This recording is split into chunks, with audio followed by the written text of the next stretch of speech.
The night sky over Yazoo County, Mississippi turned orange on September 15, 1857. Not from sunset, the sun had gone down hours ago. The light came from a 3-story mansion burning so hot you could feel the heat a quarter-mile away. Inside that inferno, 3 people were dying. By the time the sun rose, their bodies would be nothing but charred bone and ash. And 200 human beings who had been considered property would be miles away, walking toward a freedom they were never supposed to taste. But let's talk about what that mansion represented before it burned. Because understanding the mathematics of slavery, the cold, precise calculations that turned human beings into profit margins, that's the only way to understand why someone decided to burn it all down. Thornfield Plantation, 3,500 acres of the most fertile cotton land in the Mississippi Delta. The kind of black soil that made white men wealthy and black people dead before 40. Every year, that land produced 500 bales of cotton. Each bale sold for about $100 in 1857. Do the math. That's $50,000 in annual revenue. In today's money, you're looking at close to $2 million. And how did Master Cornelius Thornfield generate that kind of wealth? He owned 215 human beings. Let me say that again, because the language we use often hides the horror. He didn't employ them. He didn't hire them. He owned them. The same way you own a shovel or a horse. Except shovels don't have daughters. Horses don't dream about freedom. In Cornelius's leather-bound ledger, the one that would later burn in his study while he convulsed on the floor, each of those 215 people had a dollar value written next to their name. Women in their prime, $1,200. Strong men, $1,500. Children, $400 to $800, depending on age and health. Even babies had a price, calculated based on how many years of labor they'd provide before their bodies gave out. The big house where Cornelius and his wife Prudence lived had 16 massive white columns you could see from 3 miles away. 22 rooms spread across 3 floors. Crystal chandeliers shipped from France. Bourbon imported from Kentucky at tremendous expense. Silk wallpaper. Mahogany furniture. A ballroom where the wealthy would dance while 215 people slept in wooden cabins with dirt floors. Those cabins. 30 of them, arranged in neat rows behind the cotton gin. Each one maybe 12 feet by 12 feet. 6 to 8 people per cabin. 1 room. No windows. Dirt floors that turned to mud when it rained. In the summer, the heat inside was suffocating. In the winter, wind cut through the gaps in the walls like knives. The contrast wasn't accidental. It was the point. Every single day, enslaved people at Thornfield could look up from the cotton fields and see that gleaming white mansion on the hill. A constant reminder of who had power and who had nothing. Who lived in luxury and who lived like animals. Who was human and who was property. But on the night of September 15, 1857, someone looked at that mansion and decided it had to burn. Someone looked at the system that allowed one man to own 215 human beings, to work them until they dropped, to separate families on a whim, to rape and torture without consequence. Someone looked at all of that and said, enough. That someone was a woman. A mother. A person who had been born free and then had freedom stolen from her. A woman who had endured 6 years of degradation and suffering. Who had kept her head down and followed orders. Who had maintained hope even when hope seemed impossible. Until the day they hurt her daughter. The question isn't why she burned Thornfield Plantation to the ground. The question is, what took her so long? And the bigger question, the one that should keep us awake at night, is this. How does a person go from victim to revolutionary? What does it take to transform an ordinary woman into someone willing to kill, to burn, to risk everything for a chance at freedom. If you're ready to hear a story about fire and fury, about a mother's love and a system's brutality, about 200 people who chose death over chains, then stay with me. Because what happened at Thornfield Plantation didn't start with flames. It started years earlier, in a city where freedom was just as fragile as it was precious. It started in New Orleans. Before we continue with the story, I need to ask you something.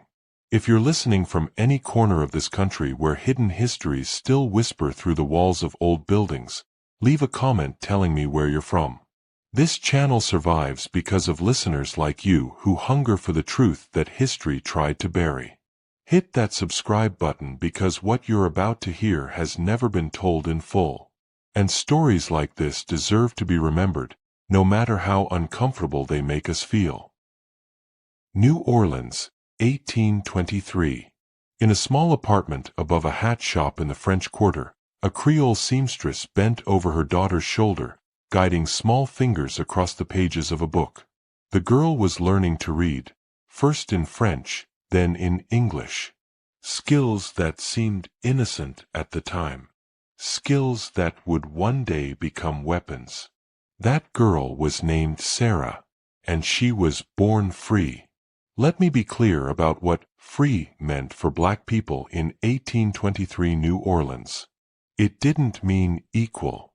It didn't mean safe. It meant you existed in a strange middle space where you could own property, run a business, walk down the street without papers, but only because white people allowed it. Your freedom was a privilege they granted, not a right they recognized. And privileges can be revoked. Sarah's mother ran a seamstress business that served some of the wealthiest families in New Orleans. White families who trusted her with their expensive fabrics, their wedding dresses, their elaborate ball gowns. She had a reputation for precision and discretion. She knew how to be excellent without being threatening, how to be useful without being uppity, how to move through white spaces without making white people uncomfortable. And she taught Sarah everything. How to calculate costs and profits. How to read contracts so white clients couldn't cheat you. How to speak French to the Creole aristocracy and English to the American merchants. How to carry yourself with dignity while knowing that dignity could be stripped away at any moment. For 23 years, Sarah lived as a free woman in New Orleans. She worked alongside her mother, building her own modest reputation.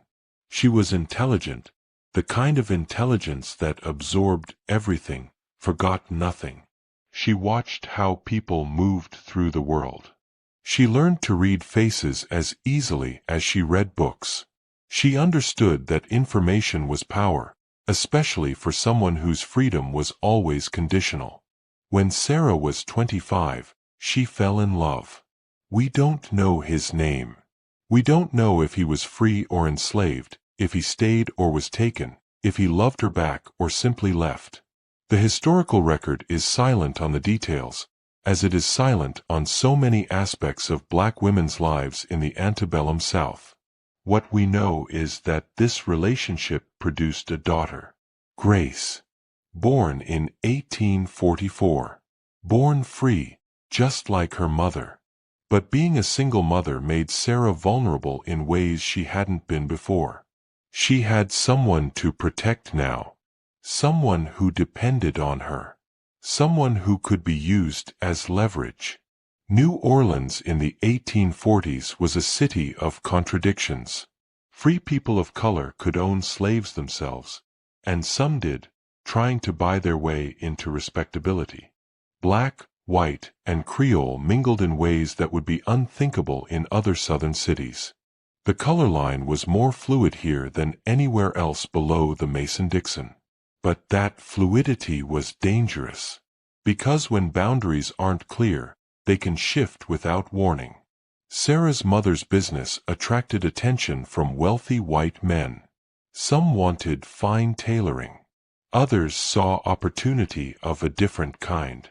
One man in particular, his name lost to history, though his crime is not, began offering what he called lucrative sewing contracts. Large orders, guaranteed payment, work that would require Sarah to travel outside the French Quarter to meet him at locations he specified. Sarah's mother was cautious. Something about the man's smile didn't reach his eyes. Something about his promises felt too generous. But business had been slow. Grace needed shoes. Rent was due. And sometimes, when you're vulnerable, you convince yourself that suspicion is just paranoia. Sarah was 23 years old, a free woman with a 2-year-old daughter, when she made the mistake of trusting that white man's promises. She didn't know that across the South, free black people were being kidnapped every single day, grabbed off streets, lured with fake job offers, drugged, beaten.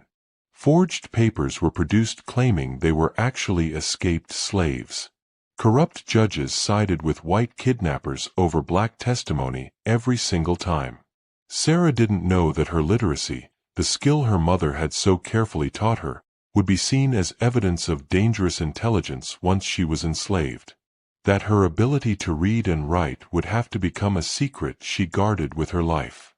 She didn't know that within weeks, she and Grace would be standing on an auction block in a courthouse, stripped naked while white men examined their teeth and felt their muscles like they were livestock.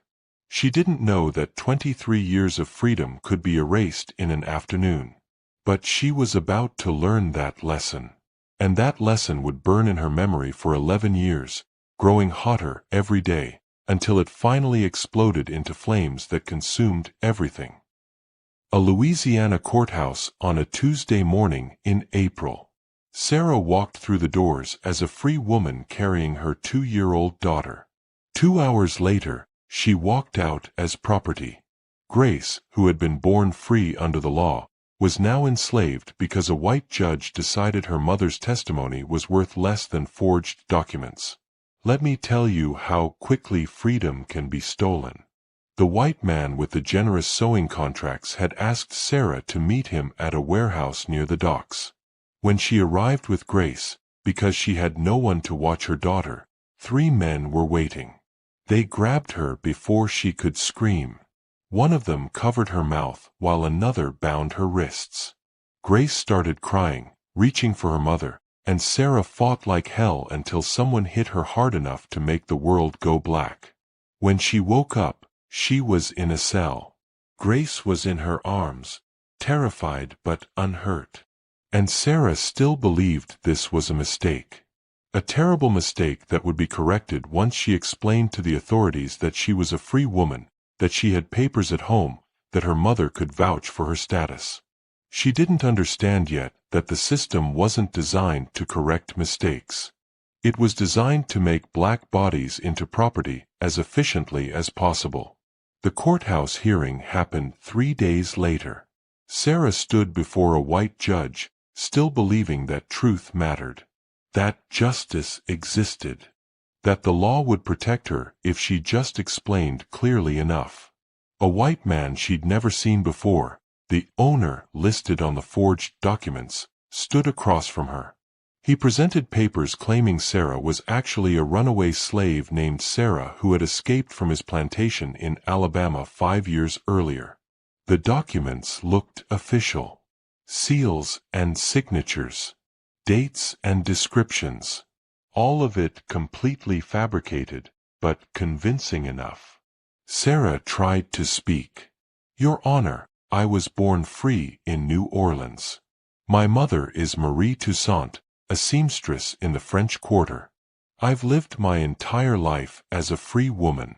I have papers at home that prove." The judge interrupted her. "Do you have those papers with you now?" "No, sir. But if you give me time to retrieve them, I have papers right here." He tapped the forged documents. Legal documents with proper seals. "You're asking me to believe your word over certified legal records." Sarah's heart started pounding. She looked at the white man claiming to own her. He smiled slightly, and she understood, in that moment, that none of this was a mistake.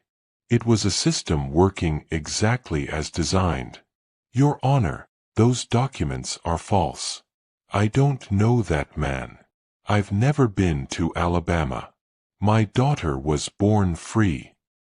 The law is clear, the judge said, already bored with the conversation. Children follow the condition of their mother. If you are property, your daughter is property. And these documents clearly establish your status. But I'm not. I've made my ruling. You and the child are remanded to the custody of the plaintiff. Next case. Just like that. Less than 15 minutes. 23 years of freedom erased with a gavel strike. Sarah felt something break inside her chest. Not her will. That would take longer to break, if it ever did. But her faith in the system shattered completely. She had believed, somewhere deep down, that law meant something. That courts existed to protect people. That truth mattered more than power. She learned the real truth in that courthouse. The law existed to protect white property rights. And in the South, black bodies were property. Her testimony meant nothing. Her lifetime of freedom meant nothing. The fact that she could read and write and speak 2 languages meant nothing. She was black, and a white man wanted to own her, and that was the only fact that mattered. Grace cried as men grabbed Sarah's arms. "Mama, Mama," the little girl sobbed, not understanding why strangers were touching her mother, why her mother looked so scared. Sarah didn't fight. Not physically. There were too many of them, and fighting would only get her hurt or killed. But as they led her out of that courthouse, something cold and hard formed in her core. A rage so deep it became calculating. A hatred so pure it became patience. She memorized the face of every white man in that room. The judge who didn't care. The owner who smiled. The clerk who recorded her enslavement in official records.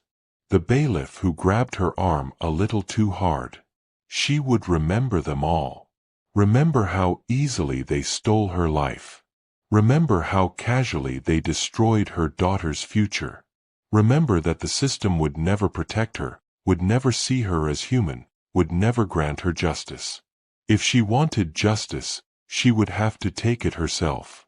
But first, she would have to survive. She would have to learn patience.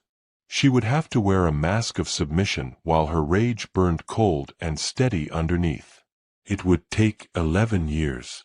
11 years of watching and learning and planning. 11 years of enduring horrors she couldn't yet imagine. But Sarah was patient.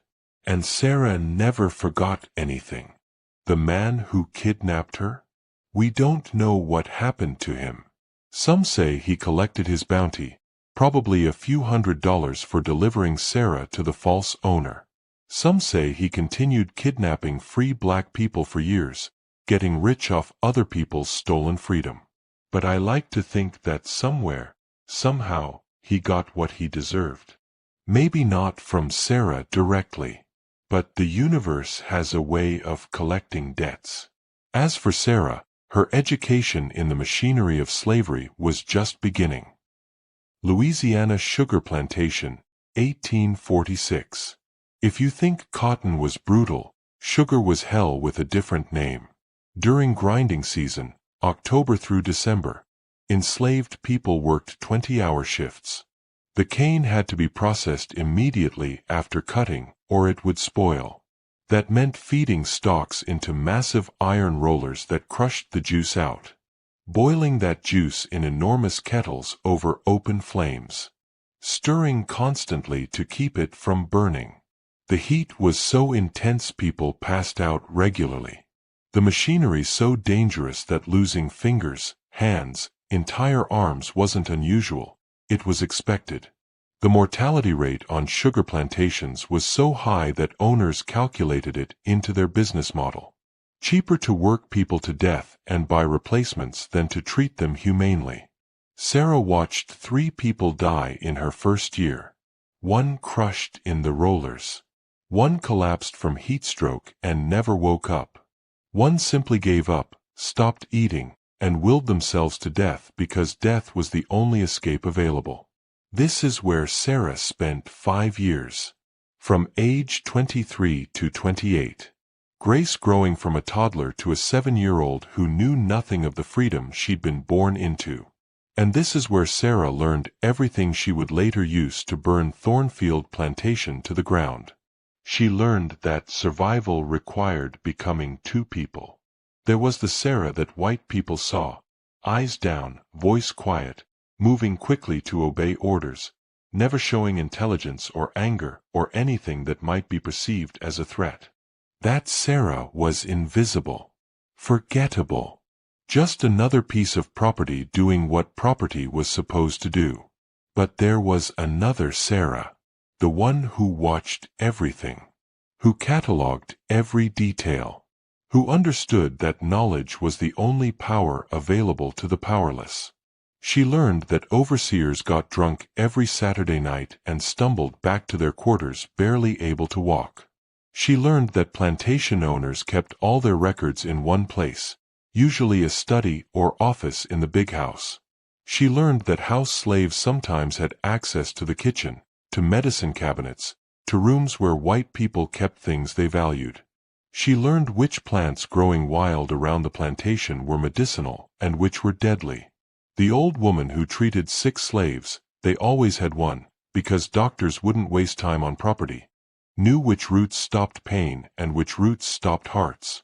She shared that knowledge quietly with women she trusted. Sarah listened and remembered everything. She learned about the slave grapevine, the communication network that moved information faster than any telegraph. News traveled from plantation to plantation through night visits, through slaves hired out to work elsewhere, through whispered conversations at markets. When a rebellion happened in Virginia, slaves in Louisiana knew within days. When someone successfully escaped to the north, the story spread like fire through dry grass. She learned that the spirituals they sang in the fields weren't just religious songs. They were coded messages. Wade in the water meant use rivers to throw off tracking dogs. Swing low, sweet chariot, signaled that the Underground Railroad had someone nearby who could help. Steal away to Jesus meant a secret meeting after dark. White people heard religious devotion. Enslaved people heard instructions for resistance. Sarah absorbed it all. She learned to read the patterns of patrol schedules, the rhythms of white people's routines, the moments when surveillance relaxed. She learned which enslaved people could be trusted absolutely, and which ones would betray their own for slightly better treatment.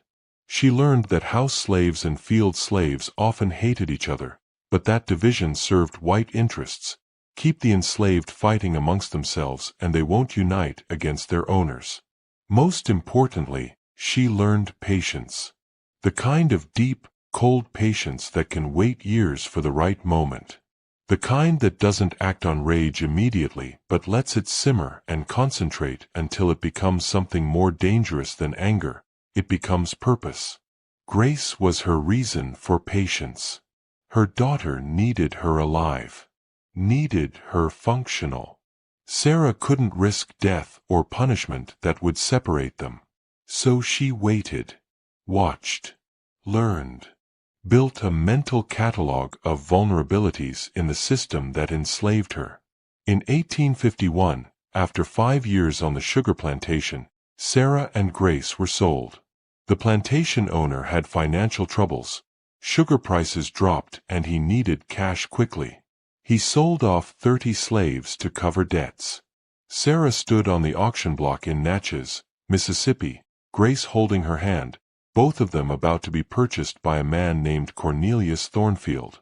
She didn't know it yet, but those 5 years of education were about to pay off. Everything she'd learned about patience and observation, about finding vulnerabilities in systems that seemed impenetrable, about the power of careful planning, all of it would matter. Cornelius Thornfield, thought he was buying property. He had no idea he was purchasing his own destruction. Natchez, Mississippi, April 1851. The Forks of the Road slave market was the second largest slave trading center in the entire South. Only New Orleans processed more human bodies. On any given day, hundreds of enslaved people stood in pens waiting to be sold. Families torn apart. Children ripped from mothers. Husbands separated from wives. All of it legal. All of it business. Sarah stood on the auction block with 7-year-old Grace clutching her hand. Both of them had been stripped naked so buyers could inspect the merchandise. White men circled them like they were livestock at a county fair. One man grabbed Sarah's jaw and forced her mouth open, examining her teeth, checking for rot or gaps that might indicate poor health. Another felt her arms and shoulders, testing muscle tone. A third asked her age and work history, making notes on a pad of paper. None of them looked at her face. None of them saw a person.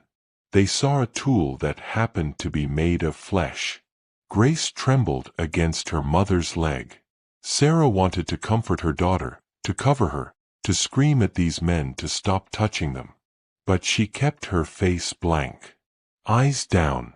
Posture submissive. Showing nothing of the rage burning in her chest.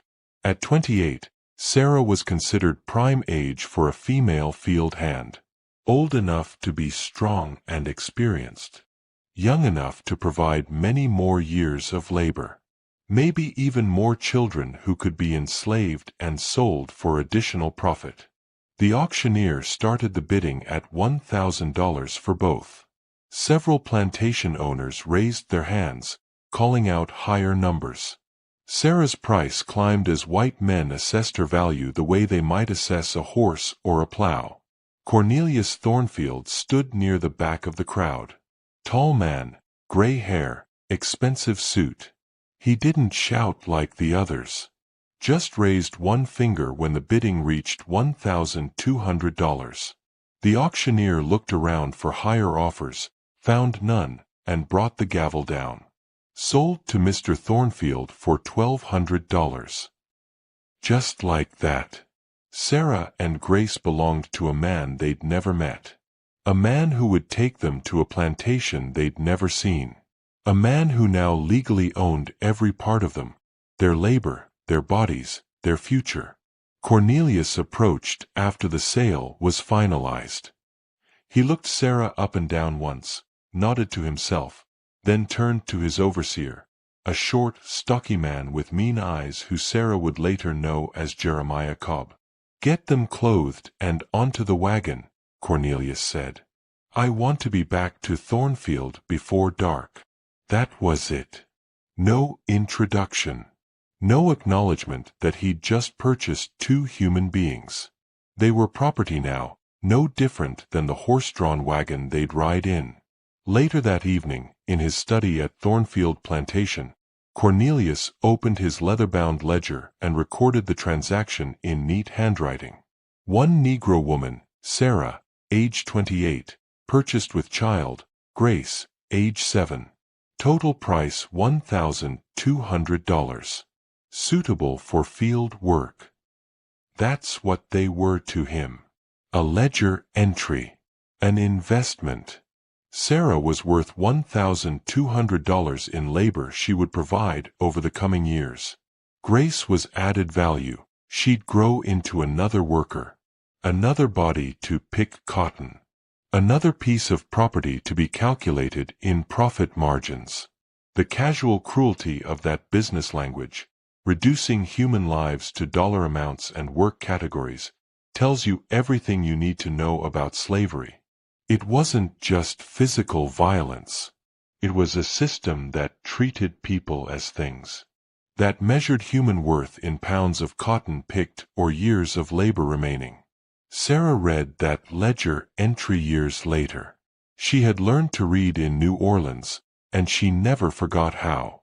When she worked in the big house occasionally, she would glance at the papers Cornelius left lying around.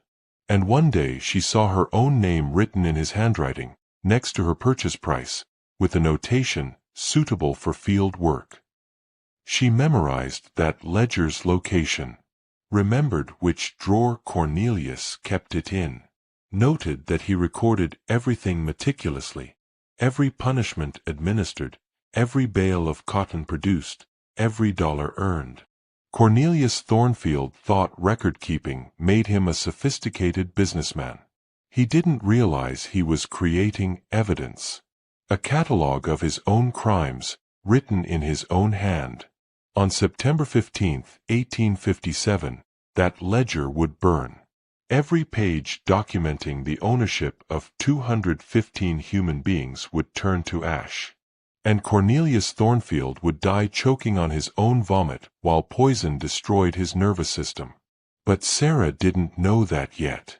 On that April day in 1851, she only knew that she and Grace were being taken to a place called Thornfield, that they would spend their days picking cotton under the Mississippi sun, that they were now property of a man who saw them as investments, not people. She kept her face blank as the wagon rolled toward Yazoo County. But behind her eyes, she was watching, learning, cataloging everything. Patience, she told herself. Survive first. Learn the vulnerabilities. Wait for the moment. Her moment would come. Thornfield Plantation spread across 3,500 acres of the Mississippi Delta like a kingdom built on suffering. 16 massive white columns supported the front of the big house, visible from 3 miles away across flat cotton fields. 22 rooms across 3 floors. Crystal chandeliers imported from France hanging in the dining room and ballroom. Silk wallpaper. Mahogany furniture. A library with leather-bound books that Cornelius Thornfield actually read.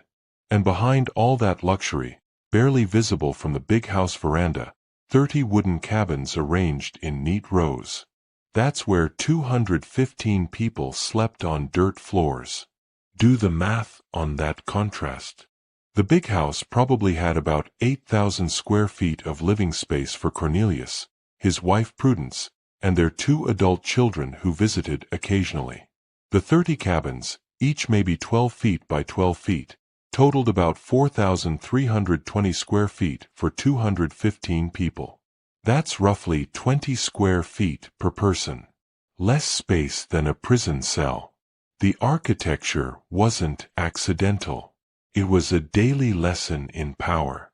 Every morning, enslaved people woke up in cabins where rain leaked through the roof and wind cut through gaps in the walls.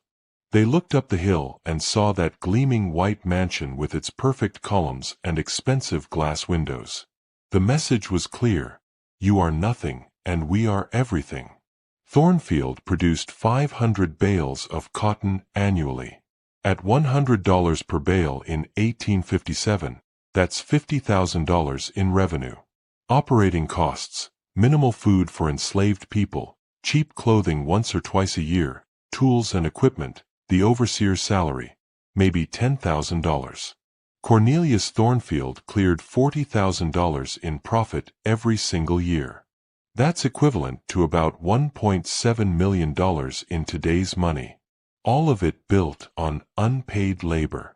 All of it extracted from people who received nothing but the bare minimum required to keep them alive and working. Cornelius Thornfield was 47 years old when Sarah arrived in 1851. He wasn't an ignorant brute. He'd been educated at the College of William and Mary in Virginia, one of the most prestigious institutions in the South. He could quote Greek philosophy. He owned books by Aristotle and Plato. He considered himself an intellectual, a man of refinement and culture. He could discuss classical literature over bourbon in the evening, then order a man whipped until his back looked like raw meat the next morning, and see no contradiction.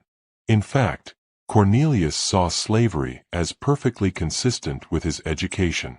He'd read Aristotle's arguments about natural slavery, the idea that some people were born to rule and others born to serve.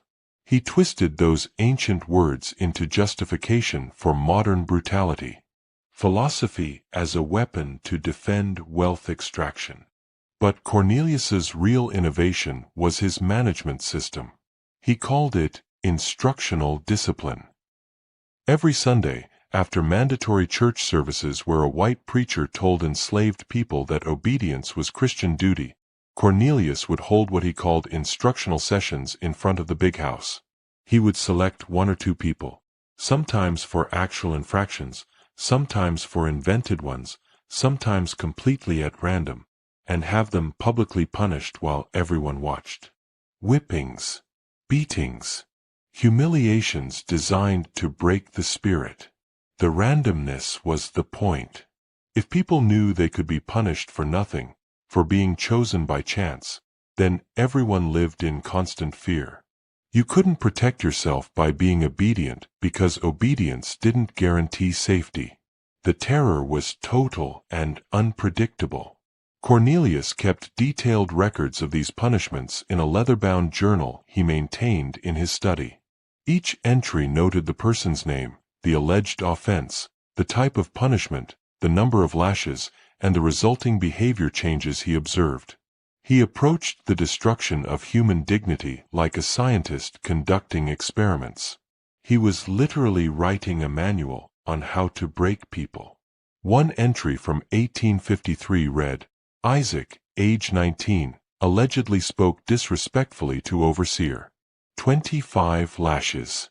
Subject more compliant for approximately 3 weeks before renewed signs of defiance. Increased punishment to 40 lashes. Compliance sustained for 2 months. Recommend 40 lashes as baseline for this subject." That's how Cornelius thought. Human beings were subjects. Pain was data. Breaking spirits was a technical problem requiring systematic solution. His study on the second floor of the big house contained that journal, along with all the plantation's financial records. Bills of sale for every enslaved person. Ledgers documenting cotton production. Account books showing profits year over year. A safe behind his desk held the most important documents. Deeds, contracts, papers proving legal ownership of 215 human beings. Sarah worked in the fields for her first 5 years at Thornfield, but occasionally she was called to help in the big house when they needed extra hands for large dinner parties or seasonal cleaning. That's when she started memorizing the layout. Which rooms were where? Which doors squeaked? Where Cornelius kept his records? How the locks worked? Where the safe was hidden? She did this without any specific plan, at first. Just storing information because information was power. But slowly, over years, she began to understand how all these details might be useful. How knowing the layout of the big house could matter. How understanding Cornelius's routines could create opportunities. Every Sunday, she stood with the other enslaved people and watched Cornelius's instructional sessions. Watched him quote the Bible to justify brutality. Watched him smile slightly as the whip fell. Watched him make notes in his journal afterward, documenting the damage he'd inflicted. And Sarah remembered everything. Every word. Every cruelty. Every casual violence justified with twisted philosophy. Cornelius Thornfield thought his education made him superior. Thought his systematic approach to oppression made him sophisticated. Thought his detailed record-keeping proved he was a good businessman. He didn't understand that he was creating his own destruction. That every detail Sarah observed would eventually be turned against him. That the woman standing silent in his study while serving bourbon was cataloging vulnerabilities. That his leather-bound journal documenting his crimes would burn in flames hot enough to destroy all evidence of his kingdom. On September 15, 1857, Cornelius Thornfield would die on the floor of that study, convulsing from poison while Sarah watched. His journal would burn. His safe would be emptied and its contents scattered and set ablaze. His carefully maintained records would turn to ash. But in 1851, Sarah was just learning the terrain, just beginning to understand what would eventually need to be destroyed. Patience, she told herself. Learn everything first. The moment will come. 3 people controlled Thornfield Plantation: master, mistress, overseer. By September 15, 1857, all 3 would be dead. Understanding who they were, really understanding the specific texture of their evil, explains why killing them wasn't just revenge. It was necessity. Let's start with Prudence Thornfield. Prudence was 43 years old in 1851, a thin woman with sharp features and gray eyes that held no warmth. She came from Charleston society, old money built on rice plantations and slave labor. She'd been raised to believe that enslaved people were property no different from furniture or livestock. But Prudence's cruelty went beyond the casual brutality of the system. It was personal. It was creative. It was art to her. She kept a collection of flat irons in different sizes specifically for punishing enslaved women. These weren't the irons used for pressing clothes, those she kept separate. These were her tools of torture, arranged by size and weight on a shelf in the kitchen where everyone could see them. A constant reminder of what could happen. When a house slave made a mistake, served tea at the wrong temperature, wrinkled a sheet, spoke without being spoken to, Prudence would select the appropriate iron. Heat it in the fireplace until it glowed orange. Then press it against tender skin. Hands mostly, because hands were needed for work, but she wanted them damaged enough to hurt constantly. A permanent reminder of who had power. The smell of burning flesh became familiar in the Thornfield big house. The screams became background noise. What drove Prudence's particular cruelty was jealousy. She couldn't stand seeing beauty or dignity in enslaved women. Couldn't tolerate a black woman who carried herself with grace or showed intelligence. These things threatened her, reminded her of something she couldn't quite admit, that the only thing separating her from them was the accident of birth and the violence of law. So she destroyed what she envied. Burned it away. Reduced proud women to scarred, broken things who kept their eyes down and their voices quiet. Sarah watched Prudence burn a young woman named Chloe for serving coffee that was too cool, though Sarah had tasted it and found it perfectly hot. Watched Prudence smile while pressing the iron against Chloe's palm for 5 full seconds while the girl screamed. Watched Prudence examine the damage afterward with the same expression someone might use when admiring a painting. Sarah remembered. Stored it away.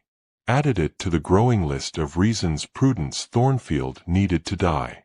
Then there was Jeremiah Cobb, the overseer.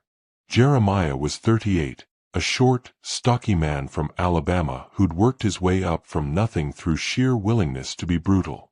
He'd been hired specifically because of his reputation for keeping enslaved people in line through fear. He carried a bullwhip coiled at his belt at all times. He'd named it Persuader, and he loved that whip more than most people love their children. He practiced with it daily, setting up wooden posts in the yard and flicking the whip at targets he'd drawn on them, imagining they were human backs. He could hit a mark the size of a coin from 20 feet away. But the whip wasn't Jeremiah's worst crime. The worst was what he did to women. Jeremiah had fathered at least 7 children among the enslaved population at Thornfield. 7 that people knew about. Probably more. He raped systematically, choosing victims based on who was vulnerable, who had no protection, who couldn't fight back without risking death. And the law protected him completely. Enslaved women had no legal right to refuse. What Jeremiah did wasn't even considered rape in the eyes of Mississippi law. It was just an owner, or his representative, exercising property rights. The children he fathered, he enslaved. Worked them in the fields as soon as they were old enough. Beat them the same as he beat everyone else. Showed them no recognition, no mercy, no acknowledgement of the biological connection. They were property he'd created, nothing more. One of those children was a woman named Harriet, who was 24 years old when Sarah arrived. Harriet had grown up knowing that the overseer who whipped her was also her father. Had grown up watching him rape other women, including her own mother. Had grown up understanding that the system was designed to make this normal, acceptable, legal. Harriet hated Jeremiah with a purity that was almost holy. When Sarah eventually recruited her into the conspiracy, Harriet's only question was, "Can I be the one to kill him?" The answer would be yes. Finally, there was Moses. Moses was harder to understand than Cornelius, or Prudence, or Jeremiah. Because Moses was enslaved himself. He'd been born at Thornfield, had lived his entire 40-plus years there, had watched his parents die in the fields and his siblings sold away one by one. Cornelius had elevated Moses to the position of driver, a supervisory role given to enslaved people who were willing to enforce rules among their own. Moses carried a wooden paddle and was responsible for reporting infractions to Jeremiah. Sometimes he administered punishments himself. Lighter ones than Jeremiah would give, which was the excuse Moses used to justify his betrayal. He got slightly better food rations, slightly better clothing, a cabin to himself instead of sharing with 6 others. These small privileges were his payment for betraying his community. Most of the enslaved people at Thornfield despised Moses, called him traitor, refused to speak to him except when necessary. He ate alone, slept alone, existed in a strange liminal space, not trusted by white people, hated by black people, belonging nowhere. But a few understood that Moses was another victim of the system. That Cornelius had deliberately created his position to divide the enslaved population. That Moses had probably made an impossible choice, collaborate or watch everyone suffer worse under someone who would be truly merciless. Sarah observed Moses carefully. Watched how he reported infractions, always the minimum necessary, never adding details that would make punishments worse. Watched how he sometimes warned people when Jeremiah was in a particularly bad mood. Watched how his eyes looked when he had to hit someone with his paddle. Empty, distant, as if he'd left his body behind. She wondered if Moses could be recruited. If the man who appeared to be a traitor might actually be a potential ally, waiting for the right moment to switch sides. She filed that question away for later. When the time came, she'd find out where Moses's loyalty truly lived. 3 people controlled Thornfield through a division of labor. Cornelius provided the intellectual justification and the systematic management. Prudence enforced psychological terror through creative cruelty. Jeremiah delivered physical violence and sexual assault. Together, they created an environment of total control. All 3 would have to be eliminated simultaneously. Leave anyone alive and the alarm would be raised before the others could be killed. Leave anyone alive and the escape would fail. Sarah understood this with perfect clarity. She was planning a triple execution, synchronized to the minute. It was ambitious, dangerous. One mistake would mean death for everyone involved. But as she watched Prudence burn another woman's hands, as she saw Jeremiah drag a teenager into his house, as she heard Cornelius quote philosophy while ordering someone whipped, she became more and more certain that it wasn't just possible. It was necessary. August 23, 1857. 3 weeks before Thornfield Plantation would cease to exist. 13-year-old Grace was working in the big house kitchen, learning skills that might eventually elevate her from field work to house work. A small mercy in a merciless world. Grace was helping Rose, the head cook, prepare the noon meal, carefully arranging food on serving platters, moving quietly, efficiently, trying to be invisible the way all enslaved people learned to be invisible around white folks. Then Prudence Thornfield walked into the kitchen. You could feel the temperature drop. Everyone knew that look on Prudence's face, tight mouth, narrowed eyes, hands already clenched into fists. She was angry about something that had nothing to do with any of them, and she was looking for someone to punish. Looking for an outlet for whatever rage was eating at her. Her eyes landed on Grace. Prudence walked directly to the table where Grace was working, picked up a serving spoon and examined it like she was inspecting evidence of a crime. The spoon was perfectly clean. Grace had polished it herself that morning until it shone. "This is filthy," Prudence said, her voice cold and sharp. She threw the spoon across the room where it clattered against the wall. "You lazy, worthless creature. Did you think I wouldn't notice?" Grace's eyes went wide with fear. "I'm sorry, mistress. I cleaned everything carefully. Don't you dare talk back to me." Prudence's voice rose to a shriek. She grabbed Grace by the arm, fingers digging into the girl's flesh hard enough to bruise. "You need to learn respect. You need to understand your place." Rose stepped forward, her voice cautious. "Mistress, please. The child meant no harm. She's a good worker." "Be silent," Prudence snapped at Rose. "Unless you want to join her in punishment." Grace began to struggle as Prudence dragged her toward the fireplace. The girl realized what was about to happen. Terror replaced confusion. "Please, mistress, please," Grace begged, tears already streaming down her face. "I didn't do anything wrong. Please don't." But Prudence was beyond reason. She'd been looking for someone to hurt, and Grace was convenient. Small. Helpless. The perfect victim. Prudence grabbed one of the flat irons heating by the fire. The metal glowed orange, radiating heat you could feel from 3 feet away. She forced Grace's right hand palm down on the wooden table, holding the girl's wrist with surprising strength. Grace screamed before the iron even touched her. Screamed because she knew what was coming and there was nothing she could do to stop it. Prudence pressed the glowing iron against Grace's palm. The smell hit first, burning flesh, acrid and sickening, filling the kitchen instantly. Then Grace's screams, high-pitched and primal, the sound of a child in unimaginable agony. Rose cried out in horror. Other house slaves rushed in, drawn by the screams, but none dared intervene. 5 seconds.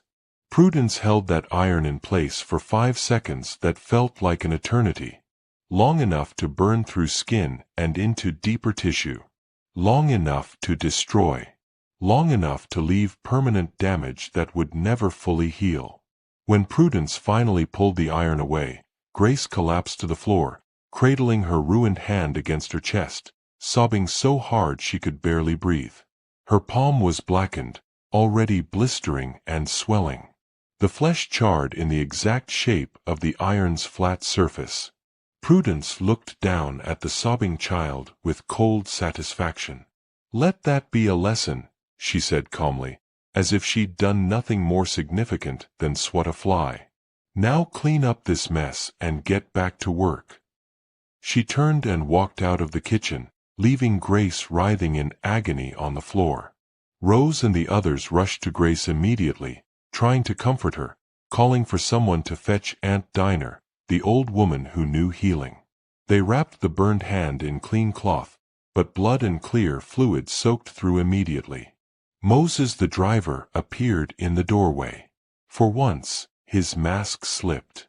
He looked at Grace, at her destroyed hand, and something shifted in his expression. Without a word, He turned and ran toward the fields. Sarah was picking cotton in the south field when Moses found her. He was breathing hard, an expression of genuine distress on his face, unusual for someone who'd learned to show nothing. "Sarah," he said, breaking protocol by addressing her directly. "You need to come. It's Grace." "There's been—" He paused, searching for a word that didn't exist. "You need to come now." The world tilted. Sarah dropped her cotton sack and ran without asking permission, without caring about consequences. She ran through the fields, her feet pounding the dry earth, her heart hammering in her chest. Fear and dread building with every step. When she burst into the quarters, she found Grace lying on a pallet, surrounded by Aunt Dinah and several other women trying to treat the burn. Grace was still crying, her body shaking with shock and pain. Her right hand was wrapped in cloth already soaked red and yellow. The smell of burned flesh hung in the air. "Mama!" Grace sobbed when she saw Sarah. That single word broke something fundamental in Sarah's soul. Sarah fell to her knees beside her daughter, gathering the girl into her arms as carefully as possible. Grace's body trembled against hers, small and fragile and permanently damaged. "What happened?" Sarah demanded, though she already knew. There was only one person at Thornfield who burned people's hands. Aunt Dinah's face was grim. Mistress burned her with a flat iron. For no reason. Just meanness. Sarah felt something crack open inside her chest. The mask she'd worn for 6 years, the careful submission, the quiet obedience, the patient waiting, all of it shattered in that moment. The woman who had endured silently for 6 years died right there. Something else was born. Something cold and implacable, and absolutely committed to vengeance. "Mama, it hurts so much," Grace whispered, her voice small and broken. "Make it stop hurting." Sarah held her daughter closer, her own tears falling onto Grace's hair. "I know, baby. I know. Aunt Dinah's going to help. The pain will get better." But even as she spoke the comforting words, Sarah's mind was racing. Cataloging options. Discarding impossible plans. Forming the skeleton of something terrible and necessary. She had tried to survive with dignity. Tried to protect Grace through patience and submission. Tried to believe that if she just endured long enough, somehow things would improve. But hope was a luxury for people who had options. She had no options. The system would never protect her daughter. The law would never punish Prudence for torturing a child. Masters and mistresses could maim and kill without consequence. She had only one form of power left. She would burn them all. That night, after Grace finally fell into exhausted sleep, Sarah sat in the darkness of the quarters and made a decision. The system offered no protection, no justice, no recourse. So the system itself had to be destroyed. But she couldn't do it alone. Aunt Dinah appeared beside her without making a sound. The old woman was in her 70s, her body bent from decades of labor, but her eyes were sharp and clear in the moonlight filtering through the cabin's gaps. "Child," Aunt Dinah said quietly, "I see it in your eyes. I seen that look before." Sarah turned to look at the old woman. For the first time in 6 years, she didn't hide what she was feeling. "They took my daughter's hand for nothing. Just because they could." Aunt Dinah nodded slowly. "I understand. Lord knows I understand. But before you do what you're thinking of doing, you got to know there's no coming back. Once you start down that path, you can't turn around." "I'm already damned," Sarah replied. "A slave, property, less than human in their eyes. If I'm going to hell anyway, I might as well be damned for fighting back." The old woman was silent for a long moment. Then she reached out and took Sarah's hand. "Then you listen to me careful. You remember what I taught you about plants. About what kills and how much and how fast." Over the next 3 nights, Aunt Dinah taught Sarah everything she knew about poison. They met in the woods after midnight, far from any ears or eyes. Aunt Dinah showed her water hemlock growing near the swampy areas of the plantation, explained how the roots contained cyclotoxin, a poison so deadly that a piece the size of a walnut could kill a grown man within an hour. "The symptoms look like a seizure or a stroke," Aunt Dinah explained. "Confusion first, then sweating, then convulsions. The body destroys itself from the inside as the poison attacks the nervous system. It's not a gentle death, child. You understand what you'd be doing."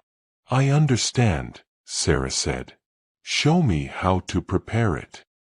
They collected roots in the darkness, washed them carefully in the creek, dried them over several nights, ground them into fine powder using a mortar and pestle Aunt Dinah kept hidden. They tested a small amount on a rat that Solomon trapped in the blacksmith shop, watched the animal suffer through violent convulsions before dying. The death took about 20 minutes. Sarah felt no guilt, only cold determination. Solomon was the first person Sarah recruited. She approached him in the blacksmith shop during the noon rest period when no one else was around. He was a massive man, over 6 feet tall, with arms like tree trunks from years of pounding iron. "I need your help," Sarah said directly. "But what I'm asking will get us all killed if it goes wrong." Solomon looked at her carefully. "What are you planning?" "To kill Cornelius Thornfield, Prudence Thornfield, and Jeremiah Cobb. To burn the big house to the ground. To free everyone here and lead them north." Solomon's eyes went wide. For a moment he said nothing. Then, "That's impossible. That's suicide." "Maybe. But I'm doing it anyway. The only question is whether you'll help." "Sarah, you can't. They'll hunt us down. They'll kill everyone." "Come with me," Sarah interrupted. She led him to the quarters where Grace lay sleeping, her bandaged hand resting on her chest. Solomon looked at the girl's ruined hand, and his expression changed. "Prudence did this?" he asked quietly. "For no reason. Just because she wanted to hurt someone." Solomon was quiet for a long time. Then he said, "My wife Betty. Jeremiah raped her 4 years ago. Made me watch. Beat me unconscious when I tried to stop him. I think about killing him every single day. Then help me make it happen." Solomon looked at Sarah with new respect. "What do you need?" Over the next 3 weeks, they recruited 12 others, each chosen for specific skills and absolute trustworthiness. Rose, the head cook who had witnessed Grace's burning. She had access to Prudence's bedroom, knew the mistress's routines, could move through the big house without suspicion. Isaac, a field hand in his 20s who was incredibly strong and completely fearless. He'd been whipped so many times his back was a mass of scar tissue. He had nothing left to lose. Harriet, who was 24 years old and one of Jeremiah's daughters. She wanted him dead with a passion that burned like the sun. Thomas, the carpenter who knew every building on the plantation. He could tell them exactly where to set fires to ensure the big house burned completely. They met in the woods late at night, in a clearing Aunt Dinah had used for decades for secret ceremonies. Sarah laid out her plan in careful detail. 3 phases, each dependent on perfect timing. Phase 1, elimination of the leadership. Cornelius, Prudence, and Jeremiah had to die simultaneously. Sarah would handle Cornelius using poison. Rose would handle Prudence in the big house. Solomon and Isaac would handle Jeremiah. Phase 2. The fire. Thomas had identified weak points in the big house structure, places where flames would spread fastest. They would use lamp oil and kerosene, substances readily available that wouldn't seem suspicious if seen. Multiple fires started simultaneously in different parts of the house. Phase 3. Exodus. While the big house burned, they would lead everyone who wanted to flee toward the Mississippi River. Aunt Dinah had contacts throughout the Underground Railroad. Safe houses. People who helped fugitives despite tremendous personal risk. The communication was elaborate and careful. They used signals hidden in spirituals. Wade in the water, sung at certain times, meant a meeting that night. Swing low, sweet chariot, meant danger, postpone plans. Messages passed through seemingly innocent conversations. A comment about weather that actually conveyed timing. A question about someone's health that actually asked if they were ready. One night, Sarah approached Moses. The driver was sitting alone outside his cabin, as he always did, isolated from the community that despised him. Sarah sat down beside him without asking permission. "I know you report to Cornelius," she said quietly. "I know everyone thinks you're a traitor. But I've watched you for 6 years. I've seen how you warn people when Jeremiah's in a bad mood. How you report the minimum necessary and nothing more. How your eyes look when you have to hit someone." Moses said nothing. Just stared straight ahead. "Something's going to happen soon," Sarah continued. "Something that will change everything. When it happens, you'll have a choice. Report it and keep your privileges, or help it succeed and earn your freedom." Moses turned to look at her then. His expression was unreadable. "What makes you think I'd choose freedom over survival?" "Because I've seen your eyes," Sarah said. "And I know you're tired of surviving." Moses was silent for a long moment. Then he said, "If something happens, and if I see it happening, I won't stop it. That's all I can promise." Sarah nodded. That was enough. September 15th was chosen as the date. The harvest moon would provide light for escape. Cornelius would be in his study at 8 p.m. with his bourbon, following the routine he'd maintained for years. Prudence would be preparing for bed at 9:15 p.m. Jeremiah would stumble home drunk at 9:30 p.m. Everything had to be synchronized perfectly. One mistake meant everyone died. But Sarah had learned patience, had learned precision, had spent 6 years observing and cataloging and preparing without even knowing what she was preparing for. Now she knew, and she was ready. September 15th, 1857. 8 p.m. Cornelius Thornfield settled into his leather chair in the study, exactly as he did every evening. He reached for the bourbon bottle, poured himself 2 fingers of amber liquid, and added a splash of water from the crystal pitcher on his desk. He had 15 minutes left to live. Sarah entered the study carrying a fresh bottle and a clean glass on a silver tray. Cornelius barely glanced at her. After 6 years, she was furniture to him. Invisible. Just another piece of property performing its function. "Your bourbon, master," Sarah said in the soft, subservient voice she'd perfected over years of practice. She set down the tray and poured carefully, her hands steady. Added water from a small pitcher she'd brought. Water that contained finely ground water hemlock root powder, tasteless and invisible. Cornelius took the glass without a word of thanks. Returned his attention to the ledger on his desk, reviewing the year's cotton production with satisfaction. Another profitable year. Another $40,000 added to his wealth. Built on the backs of 215 people he considered livestock. He drank. A long swallow, savoring the expensive bourbon. Then, another. Sarah stood by the door, waiting to be dismissed as expected. But, actually watching. Memorizing every detail of this moment. The man who had owned her for 6 years was drinking his own death, and he had no idea. Cornelius continued drinking, occasionally making notes in his ledger. After about 15 minutes, he put down his pen and pressed a hand to his stomach. His face contorted with discomfort. Indigestion, he muttered, taking another drink to settle his stomach. Making it worse with every swallow. The symptoms progressed quickly after that. His face flushed, then went pale. Sweat broke out on his forehead.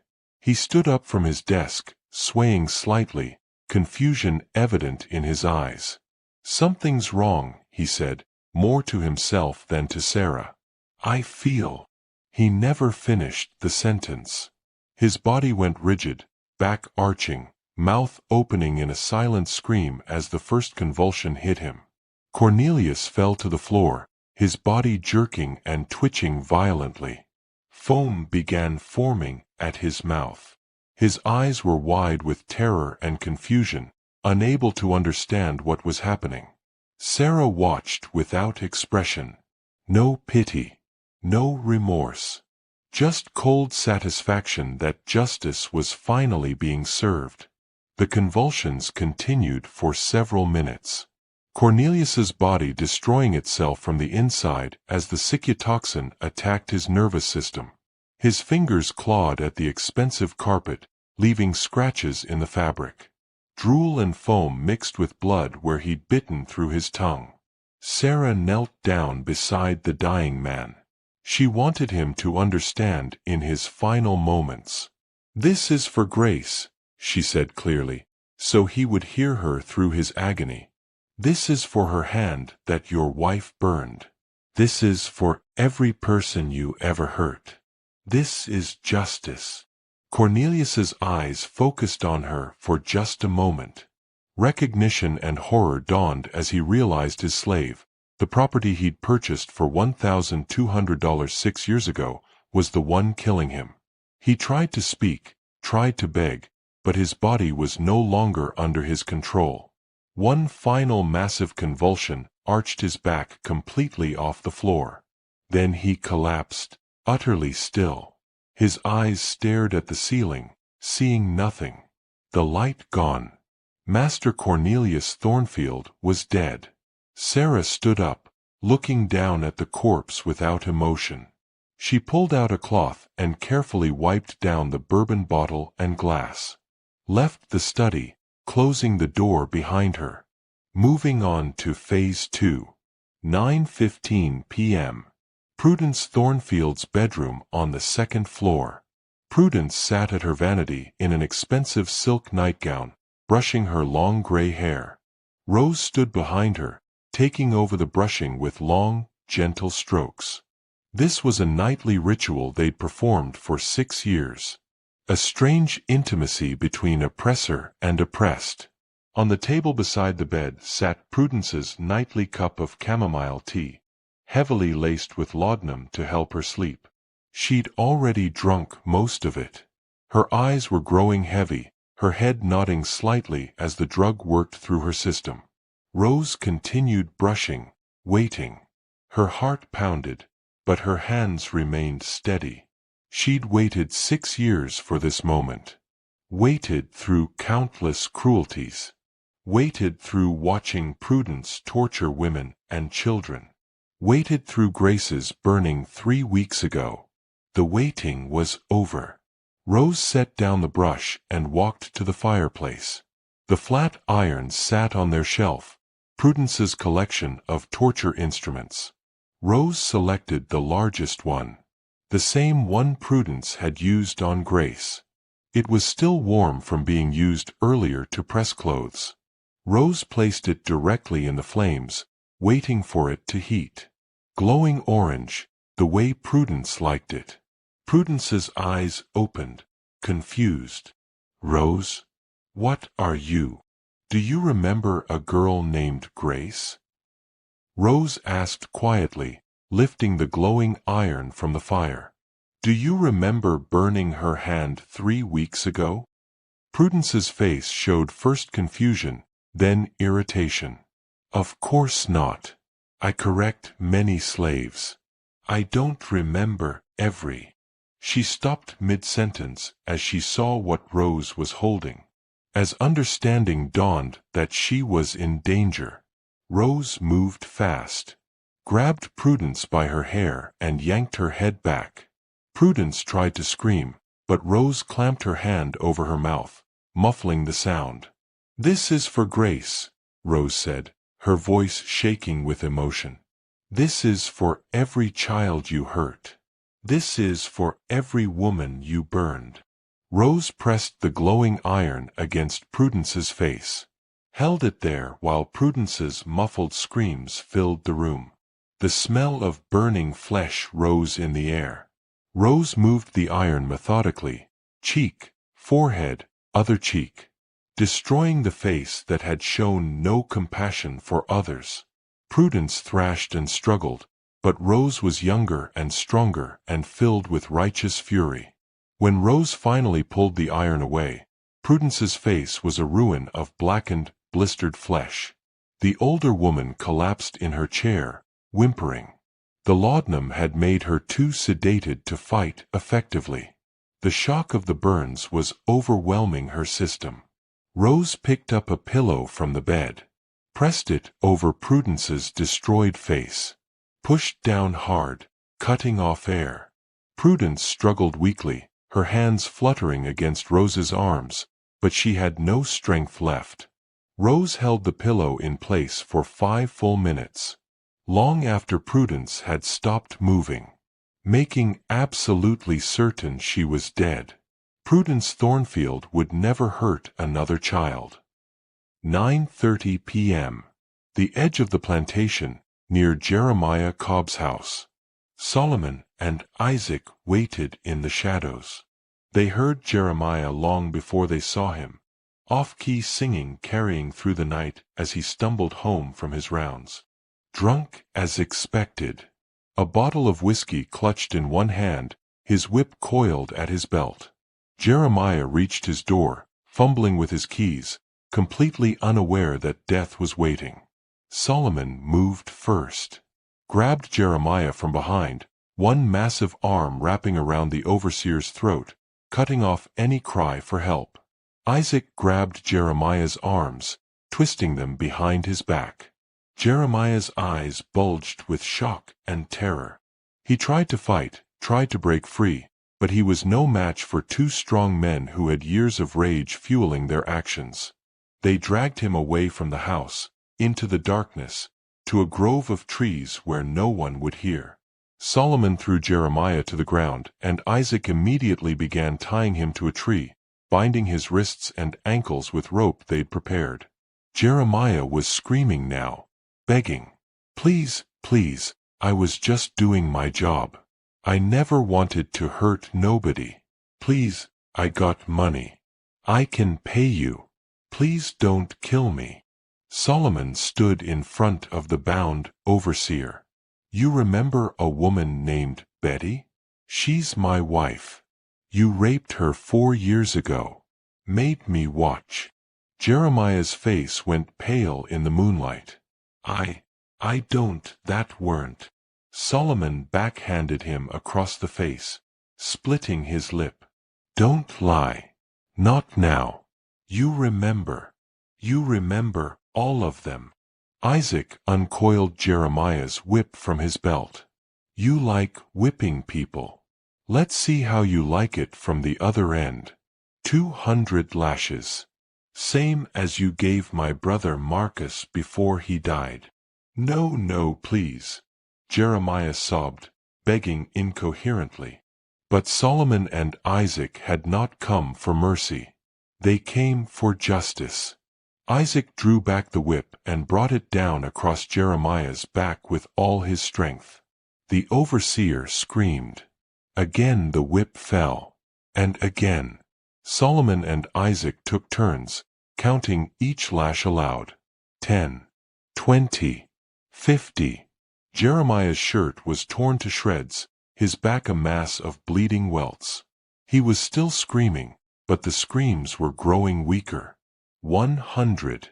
Jeremiah passed out from the pain, his body hanging limp in the ropes. But they didn't stop. They'd promised 200. When they reached 200 lashes, Jeremiah's back was completely destroyed. Skin hanging in strips. Bone visible in places. Blood soaking the ground beneath him. Solomon checked for a pulse. Found none. Jeremiah Cobb was dead. They cut the body down and left it where it fell. Let someone find it. Let them understand what happens to overseers who brutalize enslaved people. 10 p.m. All three were dead. Sarah's group moved through the big house with lamp oil and kerosene, splashing it on walls and floors and furniture, creating a network of accelerants that would turn the entire structure into an inferno. Sarah made one final trip to Cornelius's study. His body still lay on the floor where he'd died. She stepped over it without looking down. Went to the safe behind his desk. Opened it using the combination she'd memorized months ago. Inside were all the plantation's records. Bills of sale for every enslaved person. Financial ledgers showing profits year over year. Deeds and contracts. Papers proving legal ownership of 215 human beings. Sarah pulled out every document. Spread them around the study. Doused them with kerosene. At exactly 10 p.m., Sarah stood in the center of the big house with a lit torch in her hand. Around her, the others stood ready with their own torches. For everyone who ever suffered here, Sarah said. For every family torn apart. For every person who died in chains. For grace. For all of us. Tonight we burn it down. She touched her torch to the kerosene-soaked floor. Flames erupted immediately, spreading with shocking speed. The others did the same throughout the house. Within minutes, the entire first floor was engulfed. They fled into the night. Behind them, Thornfield Plantation, the gleaming white mansion with its 16 columns and 22 rooms, became an inferno. Flames racing up to the second and third floors. Feeding on expensive furniture and silk curtains and polished wood. Consuming everything. The 215 enslaved people of Thornfield gathered in the yard, watching in shock and awe as the big house burned. The fire grew rapidly, becoming a conflagration visible for miles. Heat so intense everyone had to back away. Then Moses appeared. He looked at the burning mansion. At Sarah. At the assembled crowd. For a moment, no one knew what he would do. Then Moses turned to face the crowd. Master Thornfield is dead. Mistress is dead. Jeremiah is dead. Anyone who wants to be free, gather what you can carry. We're leaving. Now. Sarah felt something loosen in her chest. Moses had made his choice. The revolution had begun. Sarah climbed onto a wagon and raised her voice over the roar of flames consuming the big house. 215 people stood in the yard, faces lit orange by the fire, watching their prison burn. Master Thornfield is dead. Mistress Thornfield is dead. Jeremiah Cobb is dead. We are free. Sarah's voice carried across the crowd. But we won't be free for long if we stay here. Neighboring plantations can see this fire. The militia will come. We have maybe an hour before this place is swarming with armed white men who want us dead or back in chains. She paused, letting that sink in. So we have a choice. Stay here and be captured, sold, probably killed. Or run. Head north. Try for freedom. It's dangerous. Many of us might not make it. But I would rather die trying to be free than live one more day as property. For a moment, silence. Just the crackling of the massive fire. Then Solomon stepped forward, Betty and their 3 children beside him. "I'm going with Sarah," he announced. "Anyone who wants to come, come now." One by one, then in groups, people stepped forward. Families gathered their children. Old people decided they'd rather die on the road than remain enslaved. Young men and women who'd dreamed of freedom but never thought it possible suddenly saw their chance. Out of 215 people at Thornfield, 197 chose to flee. Only 18, mostly elderly or ill people who couldn't survive the journey, chose to stay behind. The exodus began under the harvest moon. Nearly 200 people moving through the Mississippi night, heading for the river and the slim hope of freedom beyond it. They traveled at night, using the North Star and Aunt Dinah's knowledge of underground railroad routes. The old woman had spent 40 years building connections, knew which free black families would hide fugitives, which Quaker farmers would look the other way, which routes avoided the heaviest patrols. During daylight hours they hid in swamps and forests, places where slave catchers were less likely to search. The children had to stay absolutely quiet. One cry could mean death for everyone. They had minimal supplies.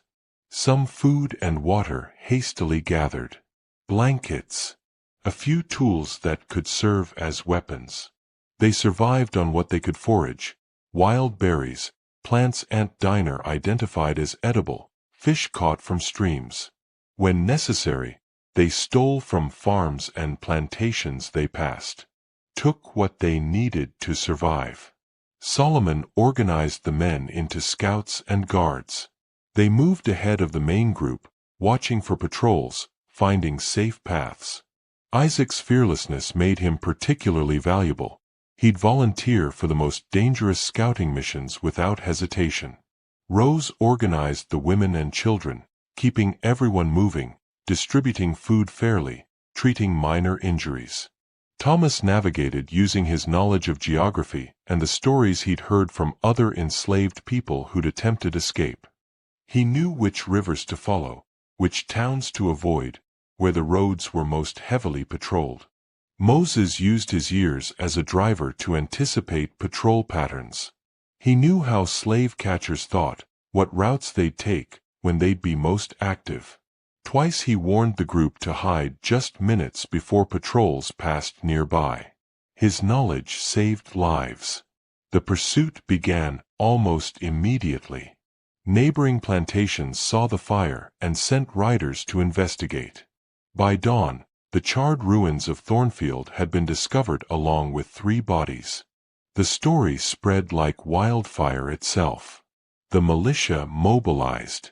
Bounty hunters with bloodhounds scoured the countryside. Newspapers published accounts with wildly exaggerated death counts, some claiming dozens of whites had been massacred. They described Sarah as a monster, a murderous savage leading an army of rebellious slaves. The reward for her capture climbed to thousands of dollars, dead or alive. But Sarah's group had advantages the hunters didn't expect. They had Aunt Dinah's network of safe houses, people willing to risk their own lives to help. They had Solomon's strength and Isaac's courage when they needed to fight.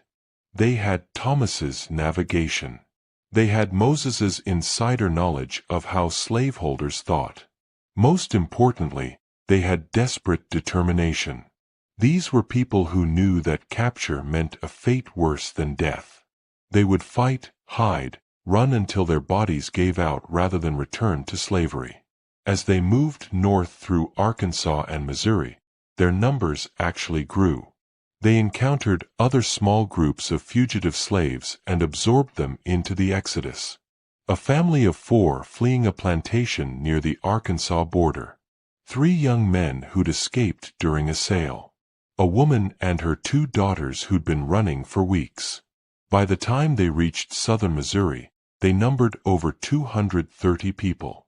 A small army of liberation moving north. The journey was brutal. Feeding 200+ people required constant foraging and strategic theft. Keeping children quiet when patrols passed nearby required extraordinary discipline. Treating injuries and illnesses with minimal medical supplies tested Aunt Dinah's knowledge to its limits. Sarah made impossible decisions daily. When to rest and when to push forward despite exhaustion. Who got the limited food when there wasn't enough. Whether to help other fugitives they encountered or prioritize their own group's survival. The weight of responsibility for 200 lives pressed down on her constantly. But she carried it. She had started this. She would see it through. The losses were few but heartbreaking. 3 elderly people died of exhaustion. Their bodies simply gave out after decades of hard labor and the brutal pace of the journey. They were buried in unmarked graves in Arkansas forests, mourned briefly, then left behind because the group couldn't stop moving. A young woman named Clara went into labor in the woods near the Arkansas-Missouri border. Aunt Dinah and several other women tried to help, but Clara was young and small and the labor went wrong. She bled out in the darkness, surrounded by women who could do nothing but hold her hands and pray. Her baby, a girl, survived. 3 different women took turns carrying the infant, feeding her, promising to raise her in freedom. In southern Missouri, they encountered a patrol of slave catchers. Moses had warned them, but not quite soon enough. The group scattered into the woods. Most escaped, but 2 men, brothers named Jacob and Daniel, stayed behind to fight, giving others time to run. They killed 1 slave catcher before being shot themselves. Their sacrifice saved dozens of lives. Each death was mourned. Each person was remembered. But the group kept moving because stopping meant capture, and capture meant death or worse. After 6 weeks of continuous travel, covering over 800 miles of hostile territory, Sarah's group finally reached the Ohio River. The boundary between slavery and freedom. Between South and North. They stood on the southern bank at night, looking across the dark water. Freedom was on the other side. But the river was wide and the current was strong. And somewhere behind them, slave catchers were still coming. Sarah looked at the faces around her. Exhausted. Terrified. Hopeful. 231 people who had chosen death over chains. Who had walked 800 miles through hell. Who had survived against impossible odds. "We've come this far," she said. "We're not stopping now." They had boats to steal. A river to cross. Freedom to claim. And nothing, not slave catchers, not the law, not the entire system of slavery, was going to stop them from reaching the other side. Now freedom was on the other side of dark water. But the river was wide, the current was strong, and somewhere behind them in the darkness, slave catchers were closing in. Sarah had sent word ahead through Aunt Dinah's Underground Railroad contacts. By the time they reached the river, boats and rafts were waiting, hidden in the reeds, secured by free black families and Quaker abolitionists who risked their lives to help. Enough boats to ferry everyone across. But it would take time. Multiple trips back and forth. And time was something they didn't have. Sarah could hear the pursuit getting closer. Bloodhounds baying in the distance. Horses. Voices shouting to each other. The militia had picked up their trail and was maybe 30 minutes behind. Solomon looked at the boats, then at Sarah. "We could try to fit everyone at once. Rush across all together. And risk capsizing. Risk drowning." Sarah shook her head. "We didn't come 800 miles to die in sight of freedom. We do this right. Children and elderly first. Then women. Then men. Solomon and Isaac, you guard this bank until the last boat leaves. They moved fast. The first boats pushed off carrying children and elderly people who couldn't fight if it came to that. Aunt Dinah went in the first crossing, holding Clara's baby, the infant whose mother had died in the Arkansas woods. The old woman looked back at Sarah from the boat, her eyes bright with emotion. The boats disappeared into the darkness, heading for the northern shore. Sarah stood on the southern bank, counting minutes, listening to the pursuit getting closer. The bloodhounds were maybe 15 minutes away now. The boats returned. More people loaded, women, more children, some of the men. Rose went in the second crossing, her face showing exhaustion and relief. Thomas went in the third, his navigation skills no longer needed. The militia arrived as the final boats were loading. Sarah heard them crashing through the woods, maybe a dozen riders, more men on foot. Bloodhounds straining at their leashes. "Go!" Solomon shouted. The last boats pushed off from shore. Sarah was in one of them, Grace beside her. Isaac and Solomon jumped into the final boat as it pulled away from the bank. Shots rang out. Rifle fire cracking through the night. Bullets hitting the water around the boats, sending up small splashes. But the current was taking them out of range quickly. The militia couldn't follow, they had no boats, and by the time they found some, everyone would be long gone. Sarah looked back at the southern shore, saw the militia riders reaching the bank, shouting in frustration, saw the bloodhounds sniffing the ground where the boats had been. And she saw Moses. He stood apart from the militia, half hidden in shadows. He'd stayed behind instead of crossing with them, chosen to remain on the southern shore. Their eyes met across the water. Sarah understood in that moment what Moses had done. He'd stayed to protect their escape route, to misdirect the militia if needed, to buy them time, knowing he'd face questions about why he hadn't stopped them, knowing he might face punishment for his failure to raise the alarm. Moses nodded once, a small gesture of acknowledgement, of farewell, of solidarity. Then he turned and walked into the darkness, disappearing before the militia noticed him. Sarah felt the boat bump against the northern shore. Hands reached down to help pull people out of the boats. Free black families who'd risked everything to help strangers escape slavery. 231 feet touched free soil for the first time. The emotion was overwhelming. People fell to their knees, weeping. Some prayed aloud, praising God. Others simply stood in stunned silence, unable to believe they'd actually made it. Parents held their children tight. Couples embraced. Strangers hugged each other. Someone started calling out names of those who didn't make it.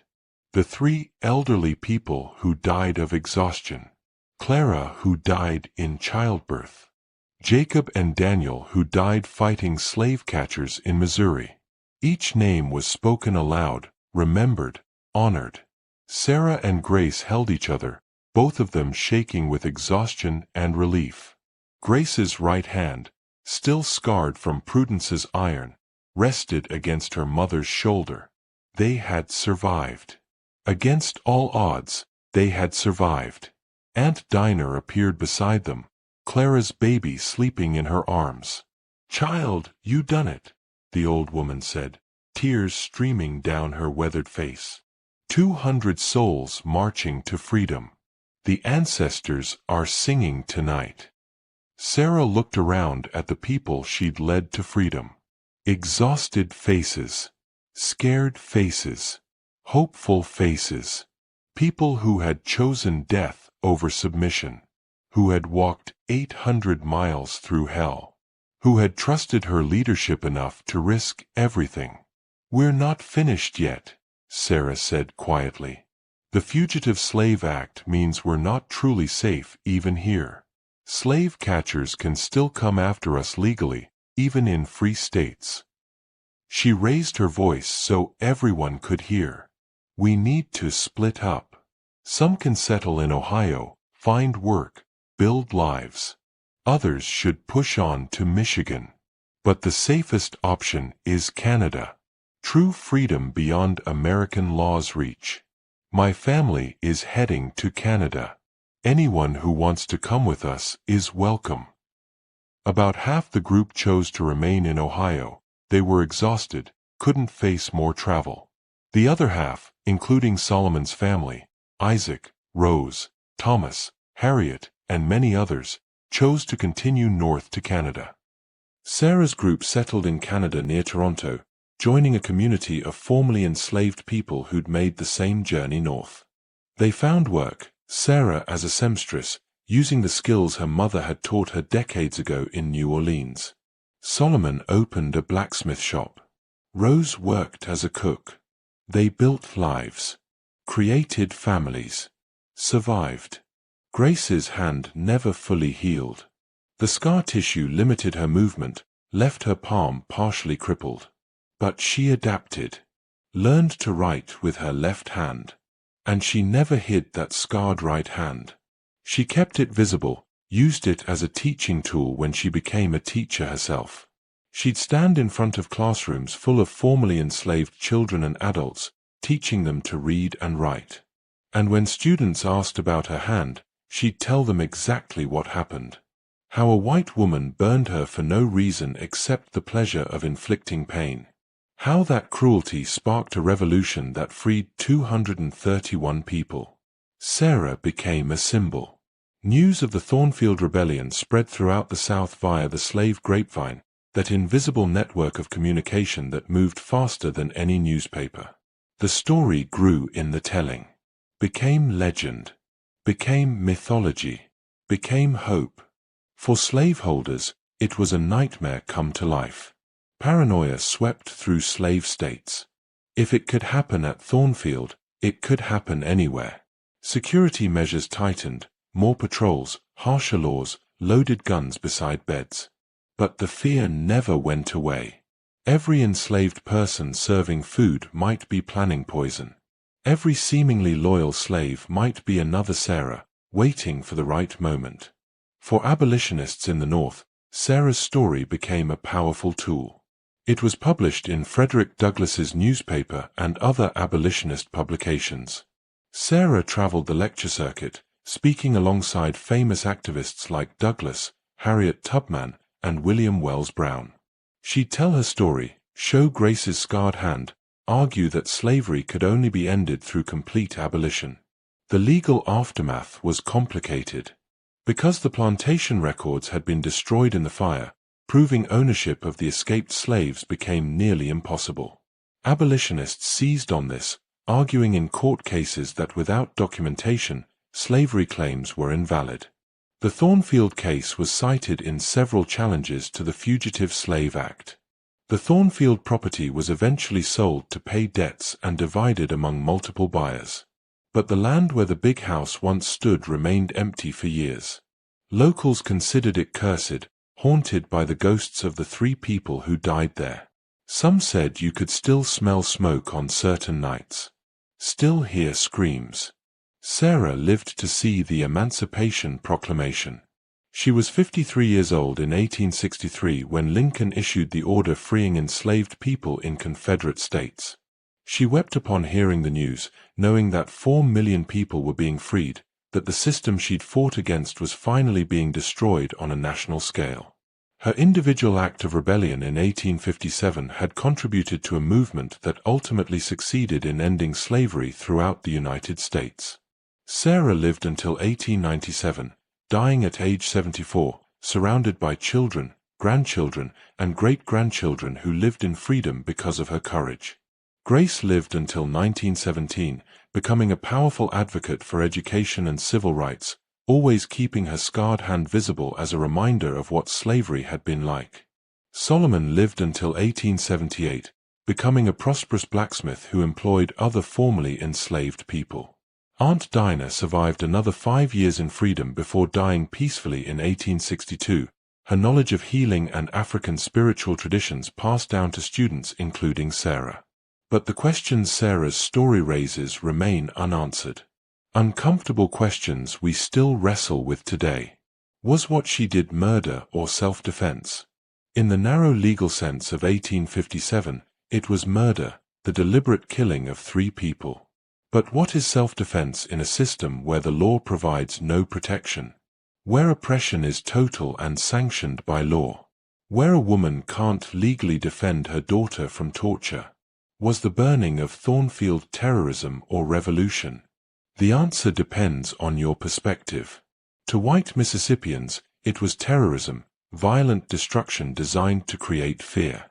To enslaved people throughout the South, it was revolution, the overthrow of an oppressive system, the seizure of freedom through force because no other avenue existed. When legal systems provide no protection, when all peaceful options are foreclosed, when oppression is complete, what options remain for the oppressed? Sarah's answer was clear. When the system is irredeemable, the system itself must be destroyed. This is an uncomfortable truth because it suggests that sometimes, rarely, but sometimes, violence is not just justified but necessary for survival and liberation.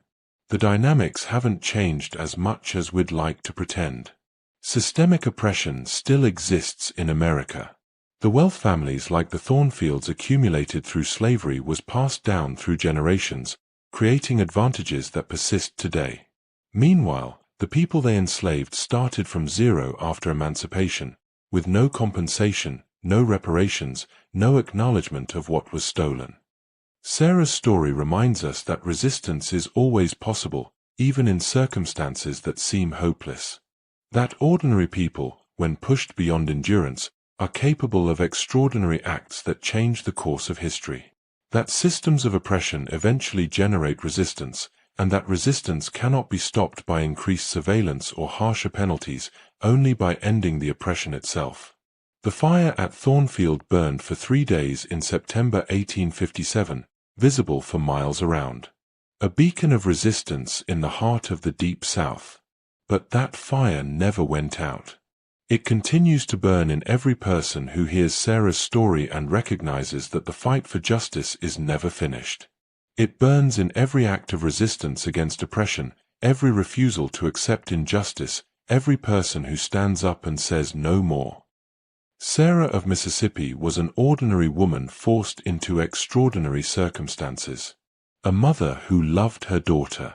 A woman who refused to accept slavery as her permanent condition. A brilliant strategist who planned and executed one of the most successful acts of resistance in American slavery history. She was also a killer who took 3 human lives. This is the complexity we must sit with, that liberation sometimes requires violence, that justice doesn't always come through peaceful means. We don't have to celebrate the violence to honor Sarah's courage. We don't have to approve of killing to understand why she did it. What we must do is remember. Remember that American history is not a simple story of progress, but a complicated struggle between those who profit from oppression and those who resist it. The fire Sarah lit still burns, calling us to fight for justice in our own time, in our own ways. The question is, what will you do with that fire? Don't forget to like and subscribe for more thrilling stories. See you in the next one.